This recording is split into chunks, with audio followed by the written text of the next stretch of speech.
लाखों वोटों से नितिन गडकरी की भयंकर जीत, पूरे भाजपा खेमे में छाई जश्न की आंधी। बिना प्रचार प्रसार के नितिन गडकरी ने लहराया भगवा। विपक्ष की तारीफ और उद्धव का न्योता पा चुके नितिन गडकरी तीसरी बार नागपुर से चुनावी मैदान में हैं। गडकरी बीजेपी के ऐसे नेता हैं जिनकी तारीफ कर कांग्रेस और विपक्ष नरेंद्र मोदी को लगातार घेरता आ रहा है। सोशल मीडिया में एक्सप्रेसवे की तस्वीरों के साथ गडकरी के काम की चर्चा खूब होती है। नितिन गडकरी की छवि मोदी सरकार के सबसे सफल मंत्री की है, जिसने भारत में सड़कों की काया पलट कर दी। बीजेपी के राष्ट्रीय अध्यक्ष रह चुके नितिन गडकरी को केंद्रीय चुनाव समिति और संसदीय बोर्ड के सदस्य भी नहीं हैं। 2022 में इन्हें इन दोनों समितियों से हटा दिया गया था।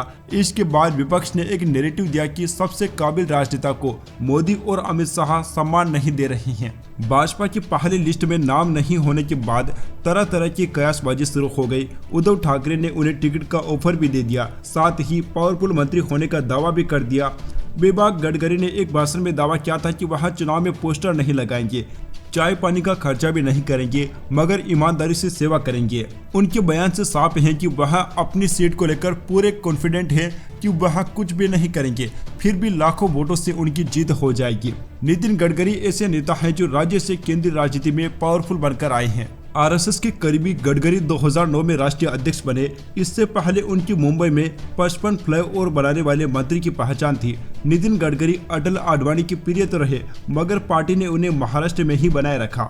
वह हमेशा विधान परिषद में नागपुर स्नातक क्षेत्र से चुने जाते रहे थे। विधान परिषद में नेता प्रतिपक्ष रहे, मगर केंद्रीय राजनीति से वो दूर ही रहते थे। 2009 में जब वह राष्ट्रीय अध्यक्ष बने, तब बीजेपी लगातार 2 बार चुनाव हार चुकी थी। अगले 4 साल में उन्होंने पार्टी की कार्यशैली बदल दी। बीजेपी ने टिकाऊ और जिताऊ नेताओं को तवज्जो देना शुरू कर दिया। राज्य में धीमी पड़ गई सोशल इंजीनियरिंग में तेजी आई। पूर्ति ग्रुप में घोटाले के आरोप लगे तो उन्होंने राष्ट्रीय अध्यक्ष का पद छोड़ दिया। उनकी व्यक्तिगत राजनीति के लिए यह टर्निंग पॉइंट रहा। 2013 में ही नरेंद्र मोदी प्रचार अभियान समिति के प्रमुख बने और बाद में पार्टी की ओर से पीएम कैंडिडेट बन गए। राजनीतिक हलकों में यह चर्चा रही कि राष्ट्रीय अध्यक्ष बनने के बाद नितिन गडकरी ने अमित शाह केस में रुचि नहीं ली।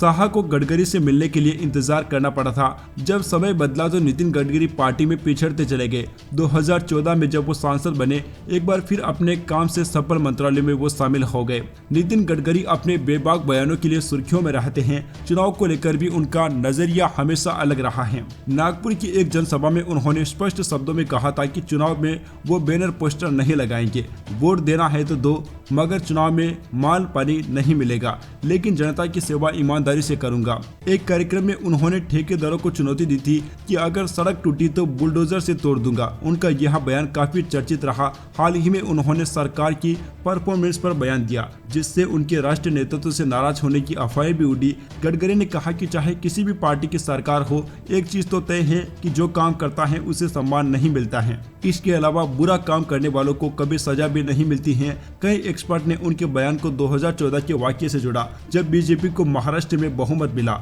उस दौर में नितिन गडकरी सीएम की रेस में थे, मगर पार्टी हाईकमान ने देवेंद्र फडणवीस को मुख्यमंत्री की कुर्सी सौंप दी थी। नितिन गडकरी नागपुर से चुनावी मैदान में हैं, जहां पर आरएसएस का मुख्यालय है। आजादी के बाद से 2014 तक इस सीट पर कांग्रेस का कब्जा रहा। सिर्फ 1996 में बीजेपी के बनवारी लाल पुरोहित सांसद चुने गए। 1998 में यह सीट फिर से कांग्रेस के पास चली गई। 2014 में नितिन गडकरी ने दूसरी बार यहां पर बीजेपी के लिए कब्जा किया। 2019 में वह कांग्रेस के नाना पटोले को हराकर दूसरी बार सांसद चुने गए। बतौर सांसद गडकरी ने नागपुर मुंबई समृद्धि महामार्ग, मेट्रो समेत कई बड़े प्रोजेक्ट्स पूरे करवाए। उनकी खासियत रही कि व्यवस्थाओं के बाद भी वह नागपुर में हमेशा नजर आए। संसद सत्र के दौरान क्षेत्रीय कार्यक्रमों में शामिल होकर वह अपने विरोधियों को भी चौंका चुके हैं। नागपुर में वोटरों की तादाद 42 लाख है।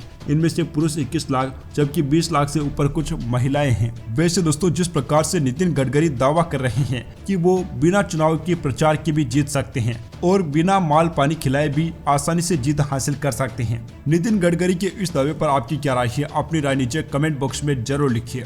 Subscribe now and press the bell icon. Never miss an update.